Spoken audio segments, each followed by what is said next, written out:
Let's talk about intellectual disability now, or what was formerly called mental retardation. If I could have your attention. And I'm going to start by kind of sharing a story with you, and I want your reaction. Let's see who can I pick on. If Jamie was to come into class tonight, Jamie's the blonde over here. If she was to come into class tonight and she was in a wheelchair because she had a bicycle accident and broke her leg, and she was unable to get around without a wheelchair for a temporary period of time, when she strolls in the door, what might our reaction be to her? Whoa, what happened? Hi, Jamie, what happened? Right? We're all going to be like, what happened? She's like, well, you know, I was, and you're going to be like, oh, here, let me help you. Right? And we're like moving stuff out of the way, trying to help Jamie, and then we carry books, and right? We're trying to help her and assist her, and at the same time trying to get that story from her. Sorry. A little obsessive about your positioning, Yeah. about what happened to her and that sort of thing, right? And then after class, you know, the same type of thing. We might hold the door for her. We might say, hey, well, where are you going? I'm going that way too. I'll help you take your books, or I'll push you, or whatever the case might be. We do that even though we all may not know Jamie well, but we know that from this class, and we're all of, you know, the culture in our society, that we want to be helpful in situations like that. Would you agree generally with that scenario? Yeah. That by and large, we're going to try to help Jamie. Okay. And it could be anyone else in the classroom too. All right. What if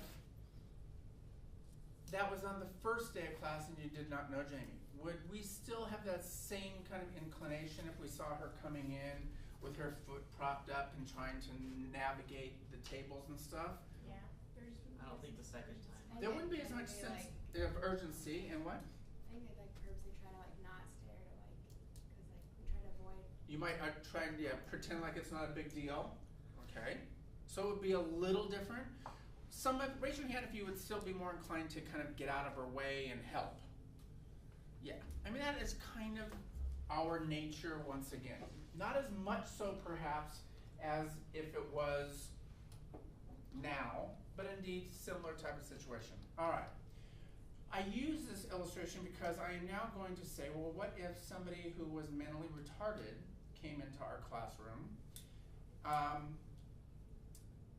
They were not in a wheelchair, but they added our class midway through the semester, and they were kind of coming in. They were different. They were kind of awkward. They might be kind of fumbling with their books. Would we be as inclined to get up and help them? Yeah, if they drop something.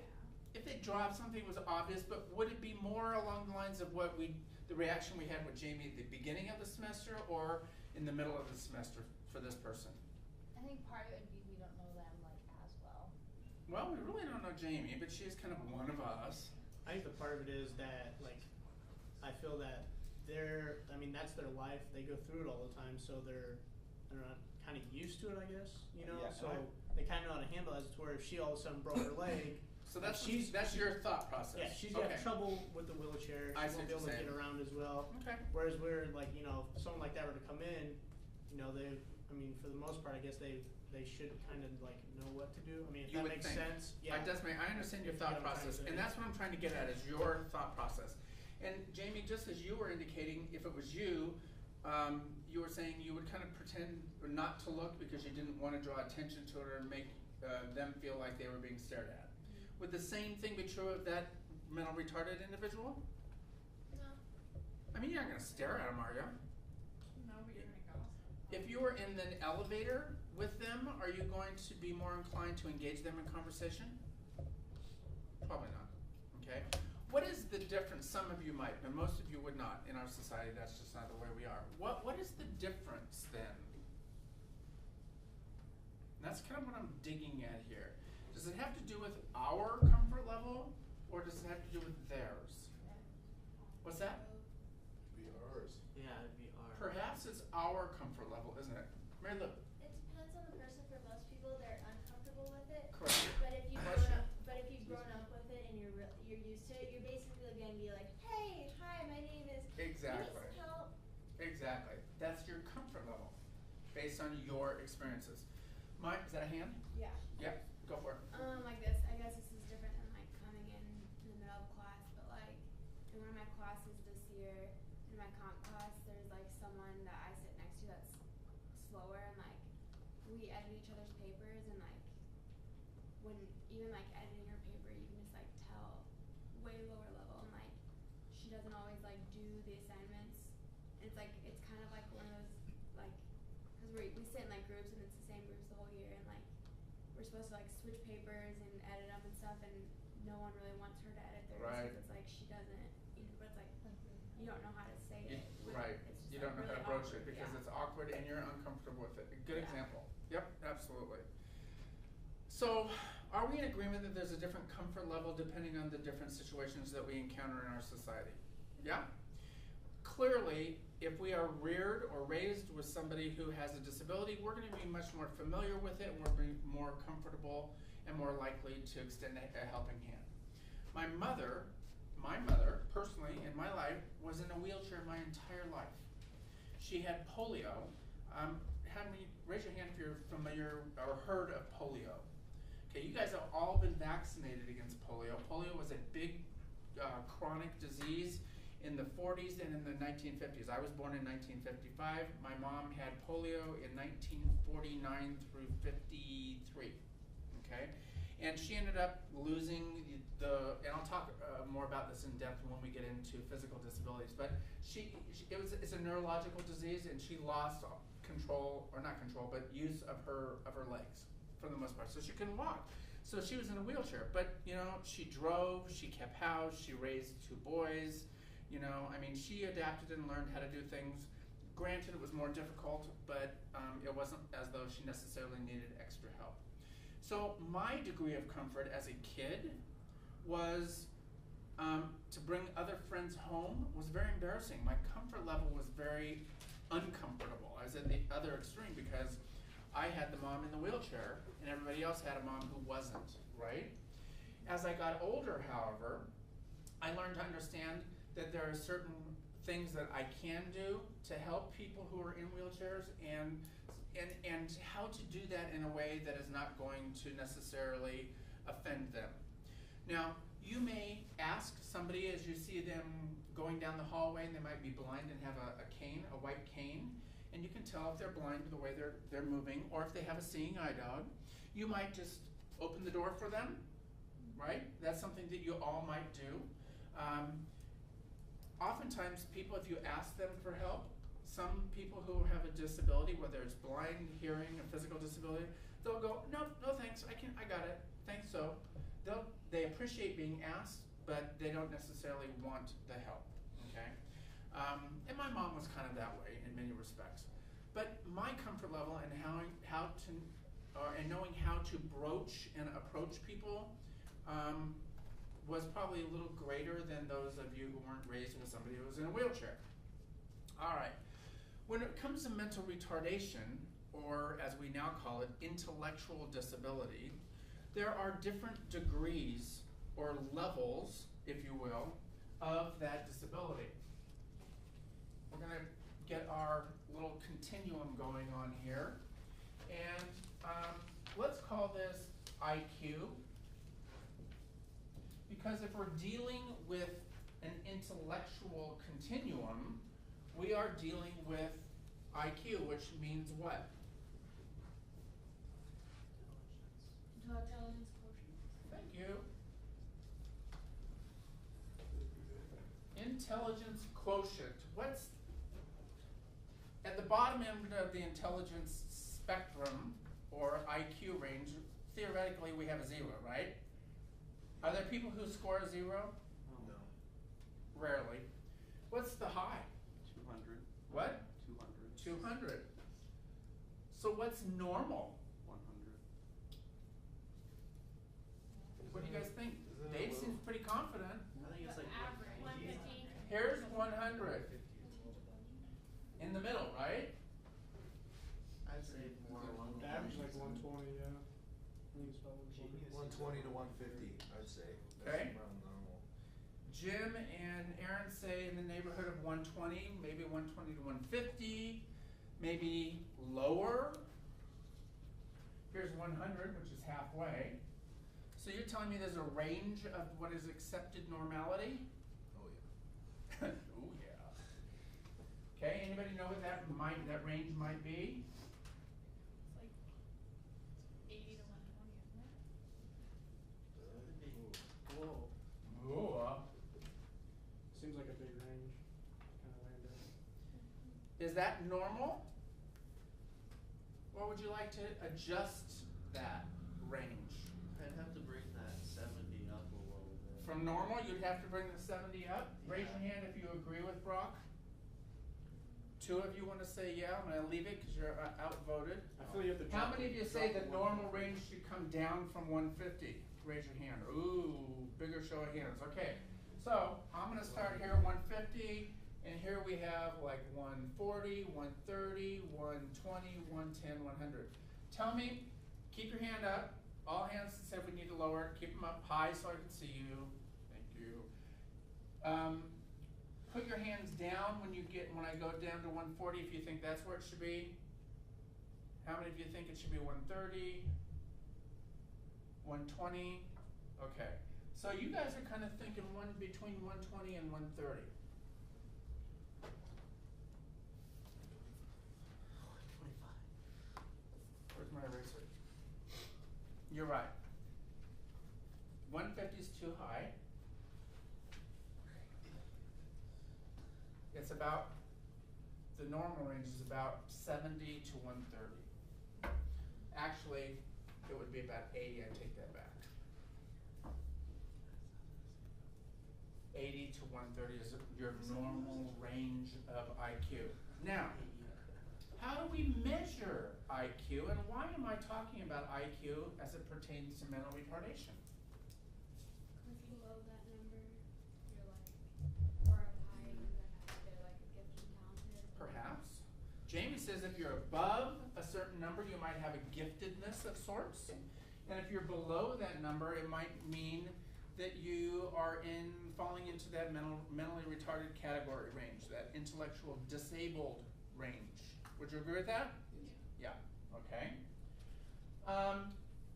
What does intelligence quotient mean? How many of you guys are math people or remember your math? What's a quotient? It's the solution to a division. Thank you. It's a solution to a division problem. Okay? When how do we determine this quotient? How do we determine one's IQ score or the quotient, the IQ? What's that word? IQ. What are you How do you talking about? determine the IQ quotient? That's not a proper How do you saying. determine their IQ? Or their intelligence. How do you determine the quotient of their intelligence? That's what I'm trying to say. There you Don't you give them a test and then divide it by their age? You do. And it's something beyond me, but it is age related because there's different tests for different ages, right? When I first had in fact, many people my age, it was routine that we would all take IQ tests when we were in elementary school. They don't do that so much anymore. You guys probably have never had your IQ tested because they don't do that anymore, all right? Which is a good thing. What is the problem with IQ tests? They're standardized tests. They're standardized tests. So, you guys good with that? No. You have a problem with that? If it's testing your IQ, it should be to the person. Where? To the person, if it's an IQ test. Okay, so it should be relative to the person. How many of you guys taken the PPST yet? Okay. This is a standardized test. It's a high stakes test. And it determines whether or not you get to be a teacher or not, right? Oh, it is not so tough. Yeah. It's a high stakes test. Did you think it was fair that your ability to become a teacher should be based on whether or not you passed the PPST, Rachel? Not really. No. How many of you guys raise your hand if you think that, yeah, that's, a test is an appropriate mechanism for determining whether or not I'm going to be a good teacher? Okay, 3 of you, 4 of you raise your hands. The rest of you have a problem with that? Yeah. Yeah. The rest of them are the ones who didn't pass the PPST. I passed it, thank I'm you. kidding. I did not pass it. In California, it was the California Basic Skills Test. It was hard. California. Of course, I was young and dumb and probably partied too much that weekend or something. Yes. I think that it shouldn't be a test that determines whether you're gonna be a teacher or not, because like almost half the students I know are horrible test takers, but I know kids who can probably bomb a test but can tell you all the information that's supposed to be on it. Exactly. The rest of you had your hands up too. Jim, you had something. I feel like I'm gonna be a PE teacher and I still have to take it, and Sure. none of the stuff on that test is anything about PE. Correct. It was But I basic feel- skills, reading, writing, math. It's kind of the same reason that when we go to college we have to take gen eds. Correct. Like, you should have some sort of standard. You should be able to take tests. First of all, it's easy. Yes. I mean, it wasn't a hard test at all. So, and Well, yeah, and like for Jim and I are the same major, so like how is that relevant to us to know that like we know how like kids should physically fit when we're doing like math and all that stuff, and it's not like what we're gonna be teaching. Okay. So you're telling me that the PPST, some of you are telling me that no, it should not be the only indication. But on the other hand, I think you're all in agreement that the PPST, which measures a person's basic skills in reading, writing, and math, that they should be able to pass that, and that would be one indicator of whether or not they have some ability to become a teacher. So it's one tool. It is not the only tool that should be used to determine if somebody's a good teacher or not. Would you agree with that? Yes. Okay. Now we're talking professionally. That's a good academic discussion, okay? We in higher ed fully agree with you. We think it is absolutely absurd that there is one test, that any one measure of a person's skills should be the gate as to whether or not they get to be a teacher or not. That's just stupid, okay? And in the state of Nebraska, if you don't pass it, you don't get to be a teacher. It's that simple. So some people, like myself, who are horrible test takers, particularly in math, you know, I had to take the math one over and, you know, but my strength is in reading and writing, so I skated through those. But it's not one of those tests where you have one set of scores can help balance out the other. So in reading, writing, and math, I had to get a 170, a 171, or a 172, or you guys do, I should say. Those are minimum scores.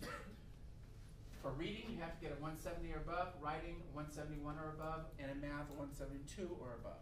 I think that's the order, okay? So if you didn't get that minimum score, then you have to take that particular component, you have to redo it, take it over until you get it right, or until you pass it, okay? Now, as Mary Lou indicated, there's people who could sit down and do math problems with you all day and be fine with it, or tell you the content of a story and they just don't have good editorial skills as it pertains to writing, so they didn't pass that particular part of it, okay? We agree that it's a tool, but there should be other tools that help define whether or not someone's going to be a good teacher. Can you give me an example of other assessment tools that we use? you have to have a certain GPA. Thank you, GPA. Okay, now we're adding to the list. Observations. We have observations of you in classes, in the public schools, right?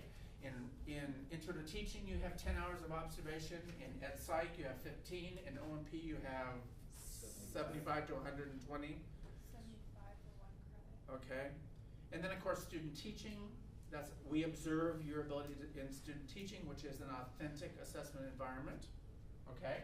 So we have all these indicators, right? And there are others that go on. So we have more indicators than just a test to determine whether or not you're going to be an effective teacher in the classroom. You with me? All right. So taking this concept and this notion of how we assess teachers, how do you think we determine whether or not somebody is intellectually disabled or mentally retarded? Is it fair to determine whether they're mentally retarded based on one IQ test? No. No, because you saw that discussion we just had. The same principle applies. It is not fair. However, for decades, forever, that's how how we determined somebody was mentally retarded. It was by IQ. They didn't pass the IQ test, you're mentally retarded, you're MR. Different track, different schools, everything. What was the cutoff? We indicated that this is the normal range, 80 to 130 or somewhere in that whereabouts is the normal range of normality. For sake of conversation, people get higher than 130 up to, well, to 200 is rare. But people get up here, do you know what they are considered intellectually gifted? Have you heard of the organization Mensa? Yep. Mensa is an organization for extremely gifted, intellectually abled people. And you have to have an IQ above, I think, It's 140. 180. What is it? It's 140? 180. Oh, it's above 180? Yeah. Okay. It's high. But the normal range is in here, and if we were to take all of us in this class, or all of us at Shadow State College, and we were to give you an IQ test, you would fall most likely somewhere between that range. It doesn't mean the score you get is an accurate score. It just means that most of us would fall within that range, okay? So we don't do that anymore. We don't judge people as being mentally retarded based on IQ, but it is still one indicator. It is still one assessment that we use to maybe determine. They have to get a score below 70 on the IQ test to be considered as one of the one of the assessments towards mentally disabled. 70 or below. If I was to test little Johnny in 7th grade, and Johnny gets a, here's 70, Johnny gets a 69. Are we like, sorry Johnny? 1 point below, you're like, huh? Do another test. Then we might do another test, we might repeat the same test to see if indeed we continue to get the same result. And that's when we talk about test reliability and test validity, which I'm not going to go into right now. But, you know, to say somebody got a 69, in the old days, if they got a 69, boom, they're mentally retarded. It doesn't matter if it was 1 point below, but my goodness, it could have been a bad test day for little Johnny. Maybe he had an upset stomach. Maybe there was so much pressure on him to pass his test by mom and dad that he was totally flustered. Yet, he failed it because he missed it by 1 point. Now the same thing is to say, what if you got a 171? Or I mean a 71, 1 point over. Does that mean, boy Johnny, you're free and clear, even though you're acting goofy, you're clearly not mentally retarded? No. There is a range, we're all individuals, it's one indicator. It is one indicator of being mentally retarded. I want to hear from you now what you think the other indicators should be about whether or not somebody is mentally retarded. Should it be like behavior? Or intellectually disabled, as we're now calling it. So you need to correct me because I tend to slip back into the MR mode. So what I want you to do is I want you to turn to people in your general area. That can be a group of 4 or 5 of you or so. And I want you to try to brainstorm some other indicators. I want you 5 to work together. Other indicators of people who are mentally retarded. Maybe the 4 of you guys can work together up here. Just 2 tables if you want to work together. You guys and then Heck yeah. 3 of you. Derek, why don't you 2 of you and Nikki work over here with Alex and Mary Lou and the rest of that group.